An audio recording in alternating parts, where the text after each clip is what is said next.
So hello friends, आज start करते हैं अपना हिंदू एनालिसिस 30 मई के लिए। राइट, 2 और 3 डेज का अपने लिए गैप हो गया था टेक्निकल की लिस्ट के अकॉर्डिंग। अब वो रिजॉल्व हो गया है। राइट, तो आपको डेली लेक्चर्स मिलेंगे, ठीक है। और अगर आपको इसकी पीडीएफ चाहिए ट्यूटोरियल की तो आपको मिल जाएगी टेलीग्राम चैनल पे, जिसको आप ज्वाइन कर सकते हैं डिस्क्रिप्शन के, इस वीडियो के डिस्क्रिप्शन के लिंक से। राइट, सो अपना फर्स्ट ट्यूटोरियल कहता है faster and stronger, India must use it super computers beyond weather forecast.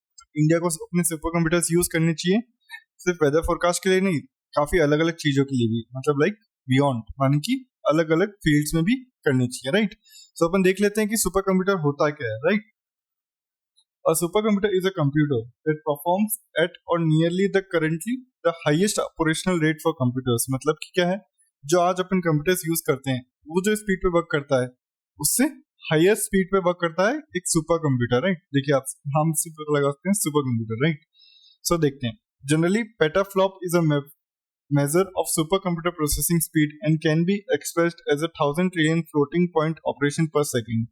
तो देखिए आपकी टर्म को ध्यान रखें, पेटाफ्लॉप डायरेक्टली ईपीसी में पूछी जा सकती है। राइट, ऐसी टर्म्स पूछ रहा है EPC. Right, flops floating point operation per second are typically used to measure the performance of a computer processor. तो फ्लॉप्स क्या यूज होता है, जो भी कंप्यूटर वर्क कर सकता है पर सेकंड, ठीक है, उसको जो भी ऑपरेशन कर सकता है उसको अपन इससे मेजर करते हैं फ्लॉप से, पेटाफ्लॉप। अभी रिसेंटली ईपीएफओ के एग्जाम आ रहे हैं तो वहां पे पेटाफ्लॉप क्या होता है, फ्लॉप्स क्या होते हैं, इन सब के बारे में आपको ध्यान होना चाहिए, तो आप इजीली चीजों को आंसर आउट कर पाएंगे। Using floating point encoding extremely long numbers can be handled relatively easily। ठीक है, मतलब लाइक जो अपन अपने कंप्यूटर्स को थोड़ा टाइम लगता है वो उसको इजीली वर्क कर पाएगा। Super computers are primary design to be used in enterprises organisations. तो ये मोस्टली इंडिविजुअल्स के लिए नहीं होंगे, ये इंटरप्राइजेस और ऑर्गेनाइजेशंस यूज कर सकती हैं अपने वर्क को इजी आउट करने के लिए। Right, that require massive computing power. तो अपन देखते हैं काफी ऑर्गेनाइजेशंस हैं जो काफी वर्क उनका टेक्नोलॉजी पे चलता है। राइट, कंप्यूटर्स एंड ऑल, तो उनको काफी इससे मदद मिलेगी। For example weather forecasting, scientific research, intelligence gathering, analysis and data mining. तो देखिए मैंने आपको सिर्फ बोला था कि सिर्फ वेदर फोरकास्ट के लिए यूज नहीं करना है, तो आप किस किस के लिए यूज कर सकते हैं, scientific research, intelligence gathering, analysis, data mining, तो ये सारे फील्ड्स में भी आप सारी चीजों को यूज कर सकते हैं। सो अपन देखते हैं ग्लोबल लेवल पे कौन है। ग्लोबल लेवल पे China has the maximum number of super computers. तो देखिए अभी भी चाइना इसमें लीड कर रहा है, अपने को इसमें लीड करना पड़ेगा। And maintains the top position in the world, followed by the US, Japan, France, Germany, Netherlands, Ireland and the United Kingdom। तो ये सारे जने हैं जो हाईएस्ट रैंक पे हैं। अब अपने को लीड लेनी पड़ेगी सुपर कंप्यूटर्स में अगर अपन इन सबको पीछे करना है। राइट, सो ये था कुछ सुपर कंप्यूटर्स के बारे में। अगर आप प्रीलिम्स 2024 के लिए अपेयर कर रहे हैं तो आपके लिए बहुत इंपॉर्टेंट टॉपिक हो जाता है, लेकिन 2022 में ही क्वांटम कंप्यूटिंग पूछा था जो सेम रिलेट करता है सुपर कंप्यूटर से। राइट, तो क्वांटम कंप्यूटिंग और सुपर कंप्यूटर्स, इसके बारे में आपको ध्यान होना चाहिए। ठीक है, एक है नेशनल सुपर कंप्यूटिंग मिशन, उसके रिलेटेड मैं सोच रहा हूं अभी कोई आर्टिकल आए तो अपन उसको वैसे ही कवर करेंगे। राइट, सो अपन चलते हैं अपने नेक्स्ट आर्टिकल पे। सो अपना नेक्स्ट आर्टिकल कहता है ISRO GSLV rocket takes navigation satellite into transfer orbit successfully. तो आप देखिए अभी एक नेविगेशन सिस्टम का क्वेश्चन आया था, किसके पास खुद का नेविगेशन सिस्टम है, तो उसका आंसर था जापान। राइट, तो अब यूपीएससी प्रीलिम्स में वापस प्रीलिम्स से क्वेश्चन पूछे जा रहे हैं। राइट, नेविगेशन सिस्टम हो गया या आपकी अग्नि मिसाइल्स हो गई, तो अब आपको नेक्स्ट प्रीलिम्स 2024 के लिए आपको इन सारी चीजों को ध्यान रख के जाना है, तो आप इजीली चीजों को आंसर आउट कर पाएंगे। What are the launch vehicles used by ISRO. तो अपन देख लेते हैं कि जीएसएलवी बोला है तो अपन सारा एसएलवी, एएसएलवी, पीएसएलवी, जीएसएलवी देख लेते हैं क्या होता है। अगर इनसे रिलेटेड कोई भी क्वेश्चन बना तो अपन इजीली उस चीज को आंसर आउट कर पाएंगे। राइट, तो satellite launch vehicle, the first rocket ISRO developed was called SLV और satellite launch vehicle. It was followed by the accumulated satellite launch vehicle. ठीक है, मतलब ये इसको फॉलो करता है, मतलब कि पहले ये बना उसके बाद ये बना। ठीक है, एक्यूमुलेटेड सैटेलाइट लॉन्च व्हीकल देख लेते हैं। SLV and SLV both can carry small satellites weighing up to 150 kg। तो ये दोनों 150 kg तक ले जा सकते हैं, कहाँ तक, लोअर अर्थ ऑर्बिट में। ठीक है, ASLV operated till the early 1990s, PSLV came on the scene। तो ASLV 1990s तक वर्क कर रहा था, उसके बाद कौन आया सीन में, PSLV। राइट, तो चलते हैं अपने थोड़ा सा PSLV, GSLV के बारे में जानेंगे, फिर SSLV के बारे में जानेंगे, फिर अभी क्या एक रियूजेबल रॉकेट्स न्यूज में चल रहे हैं। राइट, तो उनके बारे में जानेंगे। चलिए थोड़ा सा अपन पीएसएलवी के बारे में जानते हैं। पीएसएलवी का फर्स्ट लॉन्च था 1994 में, उसके बाद ये इसरो का मेन रॉकेट बना। Today PSLV however is vastly improved and served as faster, मतलब जब PSLV बना था उसके बाद आज काफी इंप्रूव हो चुका है और काफी फास्टर भी हो चुका है, right. It was the first Indian launch vehicle to be equipped with liquid stages. तो देखिए ये बोल देगा प्लेन्स में कि इसमें कोई लिक्विड स्टेज नहीं था, तो आपको ध्यान होना चाहिए कि PSLV में भी लिक्विड स्टेज होता है, right. PSLV is most reliable rocket used by ISRO till date. 52 of its 54 flights being successful. Okay. तो ये आपका ज्यादा यूज करने का नहीं है, लेकिन हाँ ठीक है, आप क्रेडिबिलिटी देख सकते हैं इसकी। It successfully launched 2 spacecraft, Chandrayaan-1 in 2008, Mars Orbital spacecraft in 2013. The latter traveled to Moon and the Mars respectively. Right? तो ये मोस्टली थोड़ा सा फैक्ट है जो आपको पता होना चाहिए। ISRO currently uses 2 launch vehicles, PSLV and GSLV, geosynchronous satellite launch vehicle, but there are lots of different variants of this. So अब अपन थोड़ा GSLV के बारे में देखते हैं। ये PSLV से more powerful है, right? Meant to carry heavier satellites much deeper into space. ठीक है, ये थोड़ी सी less weight carry करता था, ये ज्यादा weight carry करता था, right? GSLV have carried out of 18 missions, out of which 4 ended in failure. मतलब कि 14 फिर भी successful हैं, ठीक है, तो आप इस चीज का ध्यान रखें। It can take 10,000 kg satellites to lower Earth orbit. तो आप देखिए अपन ने कितना इंप्रूवमेंट किया है। पहले अपन 150 kg पे थे, आज अपन 10,000 kg सैटेलाइट्स पे हैं, राइट। मतलब ले जा सकते हैं 10,000 सैटेलाइट्स, नहीं 10,000 kg, राइट, ध्यान रखें। The indigenous developed cryogenic upper stage forms the third stage of GSLV Mach 2। देखिए आप इस चीज का ध्यान रखें, क्रायोजेनिक इंजन GSLV Mach 2 में है। आपको बोल देगा क्रायोजेनिक इंजन PSLV में है, तो ऐसा नहीं है अभी के तौर पर, राइट। तो इस चीज का आपको ध्यान रखना पड़ेगा। Mach 3 versions have made ISRO entirely self-sufficient for launching its satellites. तो Mach 3 ने क्या किया है, इसरो को अब सेल्फ सफिशिएंट कर दिया है कि वो अब खुद के सैटेलाइट्स लॉन्च कर सकता है, ठीक है। Before this it used to depend on the European airline launch vehicle to take its heavier satellites into space. तो GSLV से अब क्या हो गया, अपन इंडिपेंडेंट ऑफ वर्क सैटेलाइट्स को लॉन्च कर सकते हैं, दूसरों के सैटेलाइट्स को भी लॉन्च कर सकते हैं, राइट। इससे अपने को क्या मिलेगा, अपने को फॉरेन एक्सचेंज मिलेगा, दूसरे कंट्री से अगर अपने को पेमेंट करेंगी, राइट। तो डायरेक्ट आप इकोनॉमी से रिलेट कर सकते हैं इसको। SSLV is targeted at rising global demand for the launch of small and micro satellites. अभी देखिए ये सब ना बहुत हैवी रैकेट्स होते हैं, हैवी प्राइसेस भी होती है, राइट। तो अब क्या हो रहा है, अपन कुछ स्मॉल सैटेलाइट लॉन्च करनी है, तो उसके लिए स्मॉल लॉन्च व्हीकल भी होना चाहिए, राइट। तो SSLV is meant to offer cost effective launch services for satellites up to 500 kg. देखिए अपने पास 150 kg के भी हैं, 500 kg भी हैं, 10,000 kg भी हैं। तो अलग अलग वेरिएंट में जिसको जितना इतना डिप्लॉय करना है वो उतना कर सकता है, ठीक है। It is suppose to carry an indigenous earth observation satellite EOS-03 into space, ठीक है, इस चीज का आप ध्यान रखें। Reusable rockets, future rockets. The future rockets are meant to be reusable. Only a small part of could be destroyed during the mission. तो आप ये देखिए, आज अपन क्या बात करते हैं, आज अपन रिसाइकल इकोनॉमी की बात करते हैं, राइट। तो अब ये रॉकेट्स जो वेस्ट हो जाते थे, अब इनको अपन वापस रीयूज कर सकते हैं। The bulk of its would re-enter the Earth atmosphere and land very much like an airplane and can be used in future missions. तो आप देखिए कितना टेक्नोलॉजी इंप्रूव करके अपन ने कितनी मदद करी है। Reusable rockets would cut down on cost and energy and also reduce space debris. तो अपन देख रहे थे कि स्पेस डेब्रिस कितनी बढ़ती जा रही है, राइट। तो वो एक बाद में आने वाले टाइम में प्रॉब्लम हो सकती है, उसके लिए अपन अभी से वर्क कर रहे हैं। Which is becoming a serious problem because of the large number of launches. तो अपन ने देखा अभी अपन और लॉन्च करने वाले हैं, तो आने वाले टाइम में ये प्रॉब्लम बढ़ेगी, ठीक है। Fully reusable rockets are still to be developed, but partially reusable launch vehicles are already in use. तो जो reusable rockets हैं वो अभी भी डेवलप होना बाकी हैं, लेकिन कुछ जगह यूज हो रहे हैं, ठीक है। ISRO has also developed a reusable rocket called RLV-TD, which has had successful test flight in 2016. तो इस चीज के बारे में ध्यान रखें कि इसरो के पास भी खुद का एक रीयूज लॉन्च व्हीकल है, राइट। तो ये था जो मैं आपको थोड़ा सा GSLV और सैटेलाइट्स की लॉन्च व्हीकल्स के बारे में बताना चाहता था। अगर प्लेन्स 24 में इनसे कुछ क्वेश्चन बने तो आप इजीली इन चीज को आंसर आउट कर पाए, राइट। अभी लाइक जैसे मैंने आपको 26 मई को ही चीज बताता हूँ आपको मैं, 26 मई को ही मैंने आपको रशिया यूक्रेन का मैप कराया था। 28 मई को आपके प्रीलिम्स में डायरेक्ट का डायरेक्ट यूक्रेन से कौन कौन बॉर्डर टच करता है, डायरेक्ट का डायरेक्ट क्वेश्चन बना है। तो आप सोचिए कि कितना हिंदू एनालिसिस आपको वर्क करता है, राइट। चलिए तो अपन चलते हैं अपने नेक्स्ट आर्टिकल पे। अपना नेक्स्ट आर्टिकल कहता है Kuki Zomi women seek president rule in Manipur. तो ठीक है, अब ये लोग प्रेसिडेंट रूल की बात कर रहे हैं मणिपुर में, तो अपने ये प्रेसिडेंट रूल इंपॉर्टेंट हो जाता है मेंस के लिए और अगले साल के प्रीलिम्स के लिए, राइट। तो आपको इस चीज के बारे में ध्यान होना चाहिए।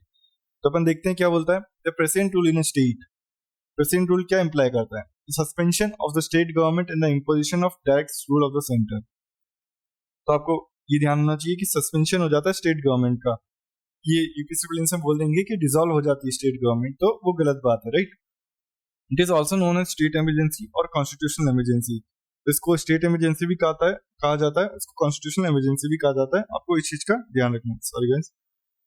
उसके बाद अपन देखते हैं कॉन्स्टिट्यूशनल प्रोविजंस क्या क्या है, ठीक है। ये आप ध्यान रखें कि सस्पेंशन हो जाता है स्टेट गवर्नमेंट का, ठीक है। इंपोजिशन होता है डायरेक्ट सेंटर का रूल का, ठीक है। स्टेट इमरजेंसी कहते हैं, कॉन्स्टिट्यूशनल इमरजेंसी कहते हैं।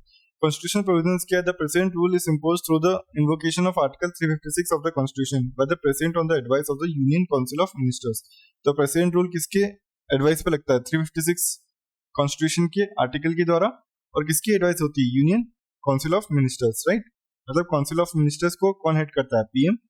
तो एट लास्ट वो प्रेसिडेंट को बताएंगे कि हाँ आपको लगानी है या नहीं लगानी है, राइट। तो इस चीज का आप ध्यान रखें। Under Article 356, the President rule is imposed if the President, upon receipt of the report from the Governor of otherwise is satisfied that, ठीक है। आर्टिकल 356 के अंदर ही गवर्नर प्रेसिडेंट को सपोर्ट कर सकते हैं कि हाँ वो रिपोर्ट भेज सकते हैं कि हाँ आपको यहाँ प्रेसिडेंट रूल लगाना चाहिए, तो प्रेसिडेंट उस बारे में विचार करेंगे, right. Certified the situation has arisen in which the government of the state government cannot be carried in accordance with the provision of the constitution.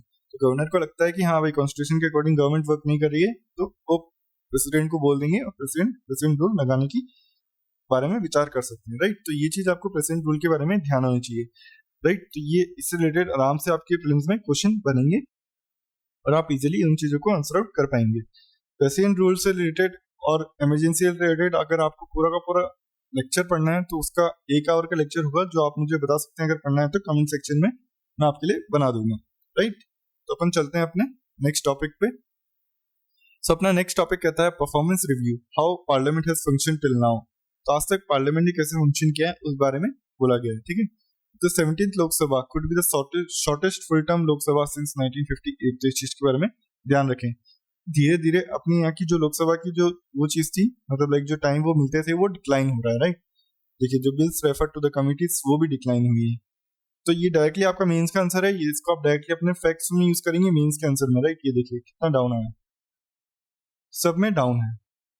मतलब ऐसा भी नहीं है कि कहीं पे देखिए बजट डिस्कशंस आवर्स कितने डाउन गए हैं। पहले अपने यहाँ कितने होते थे? 200 आवर्स, नाउ 16 आवर्स ओनली, ठीक है।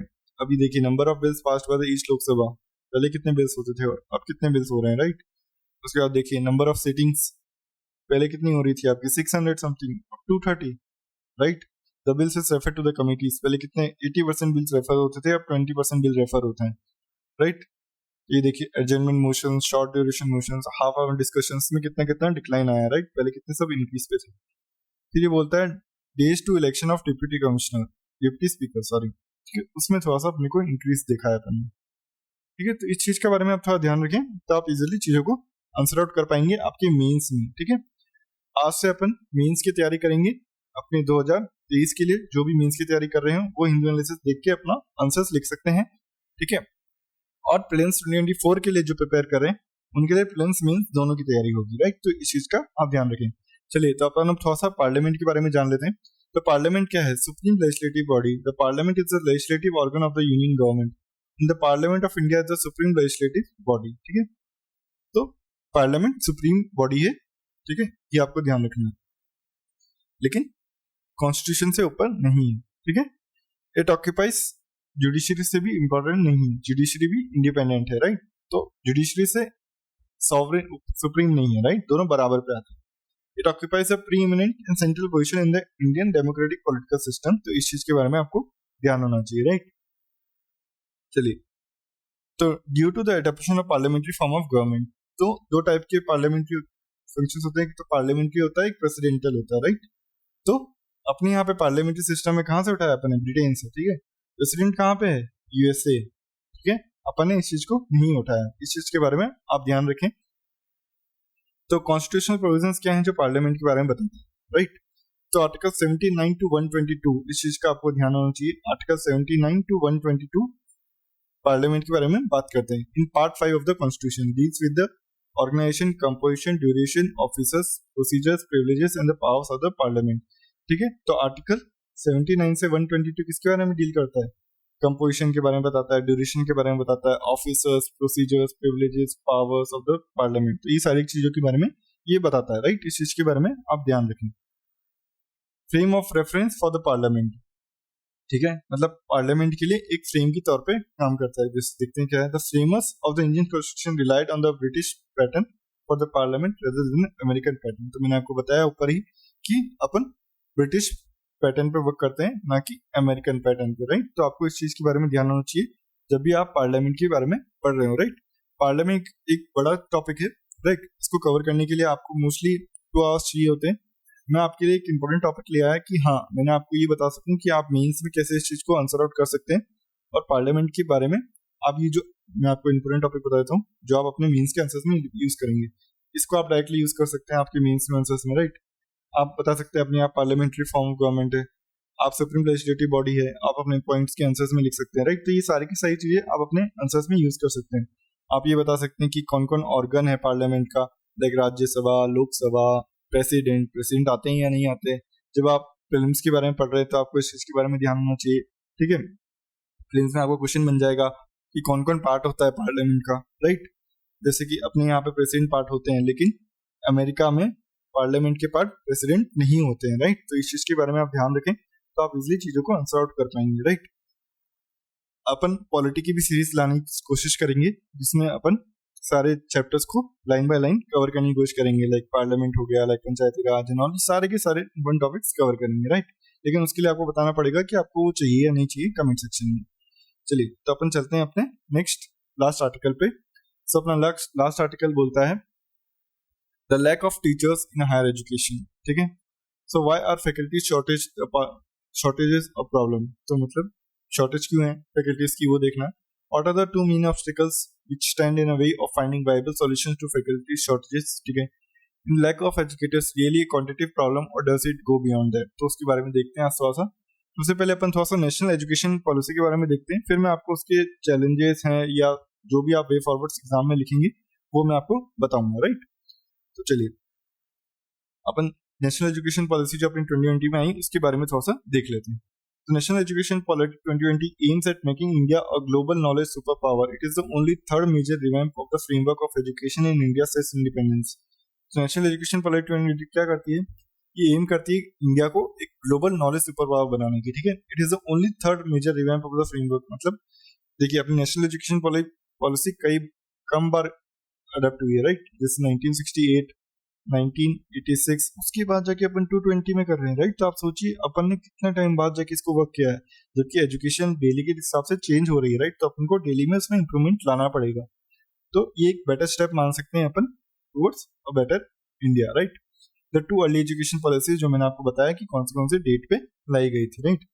It aims to bring 2 crore out of school children back into the main stream through an open schooling system. तो देखिए आज अपने यहाँ कितने चिल्ड्रन आउट ऑफ स्कूल हैं, तो उनको मेन स्ट्रीम में वापस पढ़ाई में लाने की बात की जाती है, right. School governance is set to change with a new accreditation framework and an independent authority to regulate both public and private schools. तो स्कूल गवर्नेंस सिस्टम क्या कर रहा है, एक न्यू एक्रेडिटेशन फ्रेमवर्क ला रहा है, जिससे क्या होगा वो both public and private schools को रेगुलेट कर पाएंगे, राइट।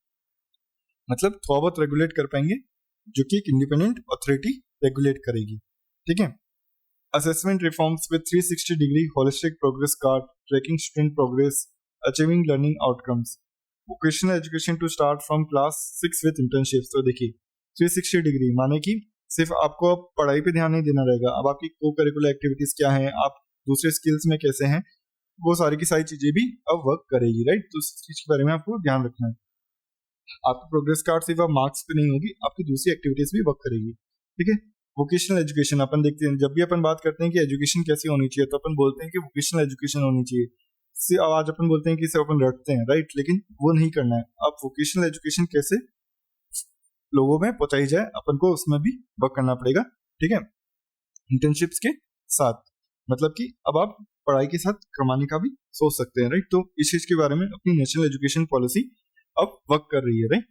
तो उस चीज के बारे में आप ध्यान रखें। अब जैसे आपको और क्या ध्यान होना चाहिए, जैसे कि गवर्नमेंट का इनिशिएटिव्स है पीएम श्री स्कूल्स, ठीक है, मिड डे मील स्कीम, लोगों का मोटिव बढ़ाने के लिए स्कूल्स की तरफ, ठीक है। तो अब लैक ऑफ टीचर्स में देख लेते हैं अपन की क्या क्या चैलेंजेस हैं, ठीक है। सबसे पहले अपने यहाँ पे क्या है, अपने यहाँ पे इंफ्रास्ट्रक्चर की कमी है, राइट।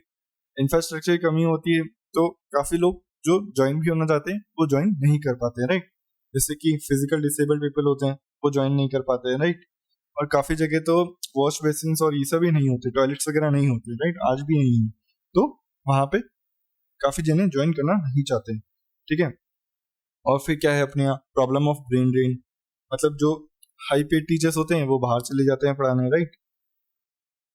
फिर अपन इंडियन लैंग्वेजेस पे फोकस नहीं करते हैं, अपन सिर्फ इंग्लिश पढ़ाना चाहते हैं, लेकिन जो काफी टीचर्स होते हैं वो क्या होते हैं, वो वोकेशनल मतलब लाइक आपकी लोकल लैंग्वेजेस में एक्सपर्ट होते हैं, राइट। तो वो भी प्रॉब्लम बीच में रहता है।